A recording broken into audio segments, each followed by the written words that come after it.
তো চলো দেখে নিই পুরীর প্রথম দিনটা কিভাবে কেটেছিল। তো আমরা তো ভোর 5টা নাগাদ পৌঁছে গিয়েছিলাম। তারপরে ওখান থেকে হোটেলে গিয়ে হোটেলে সমস্ত ব্যাগপত্র রেখে সোজা চলে এসেছিলাম সমুদ্রের ধারে।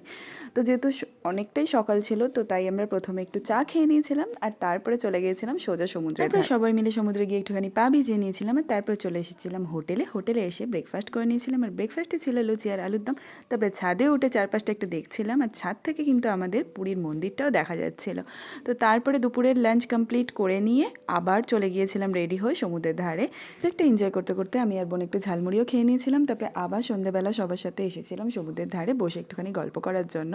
সমুদ্রের ধারটা চারপাশটা খুবই সুন্দর লাগছিল, কারণ সন্ধ্যেবেলা সমস্ত কিছু দোকানপাট বসে গিয়েছিল। সমুদ্রের ধারে সুন্দর হাওয়া খেতে খেতে যেমন গল্প চলছিল তেমনই চলছিল খাওয়া দাওয়া। গরমে যাতে আমাদের বেশি পেট গরম না হয়ে যায় তাই জন্য প্রথমে খেয়ে নিয়েছিলাম একটু ডাবের জল আর তারপরে ভাই দিল একটা ম্যাঙ্গো আইসক্রিম। তো এগুলো খেয়ে আমরা সবাই মিলে চলে গিয়েছিলাম মার্কেটে একটু এক্সপ্লোর। কেনাকাটি শেষ করে চলে এলাম হোটেলে।